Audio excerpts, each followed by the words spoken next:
अगर एक भारतीय फैमिली साल का 5 लाख से 30 लाख रुपए कमाती है, वो फैमिली मिडिल क्लास में आएगी। और जो फैमिली साल का 1.25 लाख से 5 लाख रुपए तक कमाती है, वो फैमिली लोअर क्लास में आएगी। और जो फैमिली साल का 1.25 लाख रुपए भी नहीं कमा पाती, वो फैमिली पुअर क्लास में आएगी।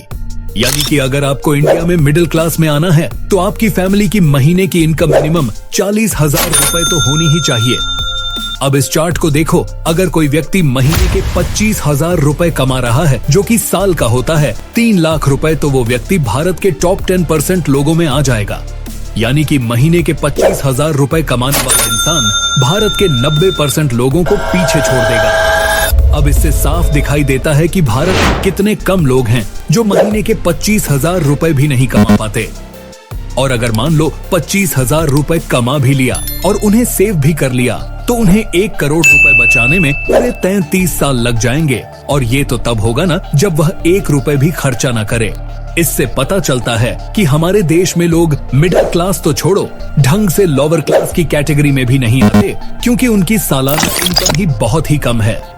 Rich dad poor dad by Robert Kiyosaki. ये किताब हमें फाइनेंशियल एजुकेशन का असली मतलब सिखाती है, जिसे हमें बचपन में सीखना चाहिए था। बट न ही हमारे स्कूल और न ही हमारे घर वालों ने ये सब सिखाया।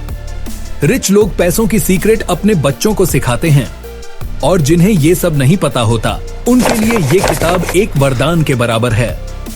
इस वीडियो के खत्म होने तक मैं आपसे प्रॉमिस करता हूँ कि आपने जो इतने सालों में नहीं सीखा होगा, वो आज आप सीखने वाले हो इस वीडियो के माध्यम से। और इस वीडियो को पूरा देखने के बाद आप दुनिया के उन गिने चुने लोगों में आ जाओगे जो इस गरीबी की जंजीरों को तोड़कर अमीर बनना चाहते हैं। लाइफ में कुछ ऐसा करके दिखाना चाहते हैं जो शायद बहुत ही कम लोग ऐसा सोच पाते हैं। और फाइनेंशियल फ्रीडम क्या होती है, आज के इस वीडियो में आपको पता चल जाएगा। दोस्तों, मैं चाहूंगा कि आप इस वीडियो को जरूर लाइक करें, ताकि YouTube इसे ज्यादा लोगों तक पहुंचा सके और हमारे प्यारे दोस्त मिडिल क्लास ट्रैप से बाहर निकल जाएं। तो चलिए शुरू करते हैं।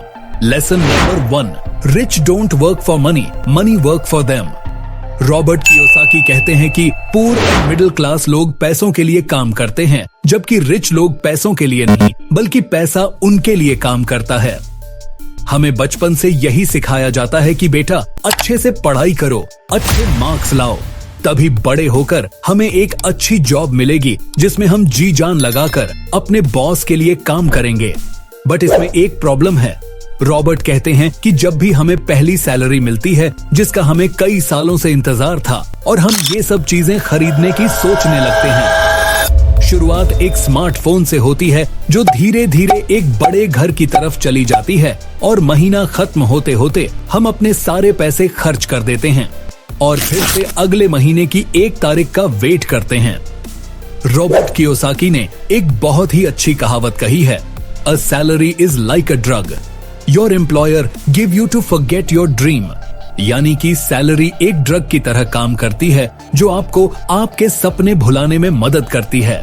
क्योंकि एक मिडिल क्लास इंसान जैसे जैसे इसके मायाजाल में फंसता चला जाता है, वो धीरे धीरे अपने सारे ड्रीम्स भूलता चला जाता है, क्योंकि उसे सैलरी की लत लग जाती है और जीवन भर उस रेट रेस में फंसता चला जाता है। वो सुबह 7 बजे उठता है, रेडी होता है, फिर बस या ट्रेन पकड़कर ऑफिस जाता है, फिर पूरे दिन ना चाहते हुए भी अपने बॉस की डांट खाता है और सोचता है कि जल्दी जल्दी बस शाम के 6 बज जाए और उसे उस जेल से छुटकारा मिल जाए।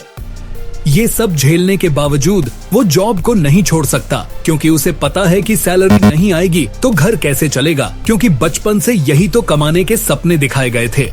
इसीलिए वो हमेशा पुअर और मिडिल क्लास में फंसा रह जाता है। जबकि दूसरी तरफ एक रिच इंसान कभी भी सैलरी के जंजाल में नहीं फंसता। वो अपने शुरुआती दिनों में बहुत ही स्ट्रगल करता है और अपने लिए कुछ ऐसा क्रिएट करता है जिससे उसे दूसरों के अंडर में काम करना न पड़े, बल्कि वो ऐसे एसेट्स बनाते हैं जो उसके लिए काम करते हैं। और जब रिच इंसान सो भी रहा होता है, तब भी उसके द्वारा बनाई गई एसेट्स उसके लिए कंटिन्यू पैसा कमाते रहते हैं। Lesson number 2, financial literacy. दोस्तों, अगर आपको लगता है कि स्कूल या कॉलेज हमें अमीर बनाना सिखाते हैं, तो आप बिल्कुल गलत हो। स्कूल या कॉलेज हमें दुनिया भर के सब्जेक्ट्स तो पढ़ाते हैं, जिससे हम सिर्फ एक एम्प्लॉय बन सकते हैं, ना कि एक सक्सेसफुल इंसान। यही मेन रीजन है कि दुनिया के मोस्टली लोग रेट रेस में फंसे रहते हैं, क्योंकि उन्हें पता ही नहीं होता कि रिच कैसे बनते हैं। फाइनेंशियल एजुकेशन क्या होती है? इवन अगर आज भी लोगों से पूछो कि क्या उन्हें फाइनेंशियल एजुकेशन का मतलब पता है, तो बहुत से लोगों ने फाइनेंशियल लिटरेसी या फाइनेंशियल एजुकेशन का नाम पहली बार सुना होगा। और यही कारण है लोग अपने पैसों को मैनेज ही नहीं कर पाते। रॉबर्ट कहते हैं, it's not how much money you make, it's how much money you keep. यानी कि ये फर्क नहीं पड़ता कि आप कितना पैसा कमाते हो, बल्कि ये फर्क पड़ता है कि आप अपने पास कितना पैसा रखते हो और उन पैसों को कहां कहां इन्वेस्ट करते हो। फाइनेंशियल एजुकेशन को समझने के लिए आपको समझना होगा कि पैसों को लेकर लोग 3 तरह के होते हैं। पहले पुअर पीपल, दूसरे मिडिल क्लास और तीसरे रिच क्लास पीपल। ये तीनों लोग अपने अपने कैश फ्लो के कारण इस कैटेगरी में आते हैं। Number 1 poor people. इस कैटेगरी के लोग बहुत ही मेहनत करते हैं और बहुत ही मुश्किल से पैसा कमाते हैं। आप देख सकते हो इनकी जो भी इनकम होती है वो इनके एक्सपेंस में और इधर उधर खाने पीने में निकाल जाती है। इनके पास कोई भी पैसा नहीं बचता और ऐसे लोग न तो कोई एसेट क्रिएट कर सकते हैं और न ही कहीं पैसा इन्वेस्ट कर सकते हैं। इनकी इनकम इतनी जरा सी होती है कि ये बड़ी ही मुश्किल से अपना खर्चा चला पाते हैं। इसीलिए अपने कैश फ्लो के कारण ये हमेशा गरीब ही बने रहते हैं। Number 2 middle class people. दुनिया के ज्यादातर लोग इसी कैटेगरी में आएंगे। इनकी इनकम पुअर कैटेगरी लोगों से तो ज्यादा होती है। तो सबसे पहले इनकी जो भी इनकम होती है उससे वो अपना खर्चा चला लेते हैं और फिर जो पैसा बचता है उसे वो या तो बैंक में सेव कर देते हैं या फिर उसकी एफडी करवा लेते हैं। ये लोग पुअर कैटेगरी से तो ठीक है, पर ये लाइफ टाइम तक मिडिल क्लास में ही रह जाते हैं, क्योंकि उन्होंने कभी भी एसेट बनाने के बारे में कभी सोचा ही नहीं होता। बस दुनिया भर के लोन ले लेना, कार या घर की EMI पे करना, ऐसे ही जंजाल में जीवन भर फंसे रहते हैं। Number 3 rich people. ये लोग जो भी कमाते हैं उनका यूज वो एसेट्स बिल्ड करने में करते हैं और उससे जो रिटर्न मिलता है उससे वो अपना खर्चा चलाते हैं। यानी कि इनकी मेन इनकम एसेट्स और बिजनेस से होती है।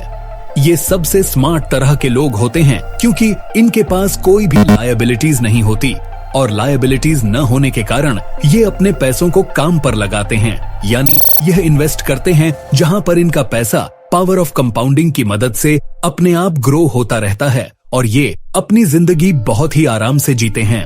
अब आता है lesson number 3, they know how many works. Robert Kiyosaki कहते हैं कि one reason why rich entrepreneurs are getting richer is because they have extremely high financial IQ. Financial IQ यानी आपकी पैसों को लेकर समझ कैसी है, आप कैसे पैसों को खर्चा करते हो, कैसे सेव करते हो या उन पैसों को कैसे इन्वेस्ट करते हो। और हाई फाइनेंशियल IQ उनका होता है जो फाइनेंशियल बुक्स पढ़ते हैं, फाइनेंशियल वीडियोस देखते हैं, बिल्कुल आपकी तरह। बट वही गरीब और एवरेज लोग पीछे रह जाते हैं, क्योंकि उनके घर में पैसों को लेकर कभी बात ही नहीं होती और वो फॉर्मल एजुकेशन को ही ज्यादा पसंद करते हैं। पढ़ो लिखो, जॉब पकड़ो, पैसा कमाओ और कम खर्च करके पैसों को बचाओ, जिससे तुम्हारा फ्यूचर सिक्योर रहेगा। इसी फॉर्मूला से गरीब और एवरेज लोग अपनी पूरी लाइफ जीते हैं और यही नॉलेज वो अपने बच्चों को भी पास ऑन करते जाते हैं।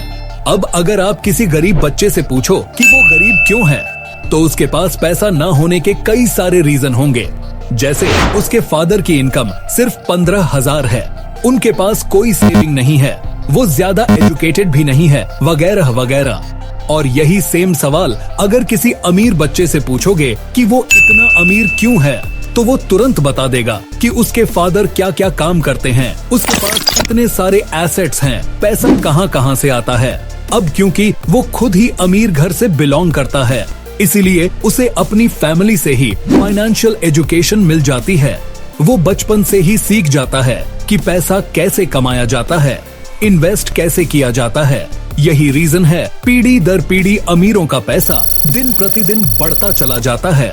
ऑथर रॉबर्ट कियोसाकी के अनुसार फाइनेंशियल एजुकेशन वो सब्जेक्ट है जिसे समझकर अमीर और भी ज्यादा अमीर होता चला जाता है और लैक ऑफ फाइनेंशियल एजुकेशन की वजह से गरीब और भी ज्यादा गरीब।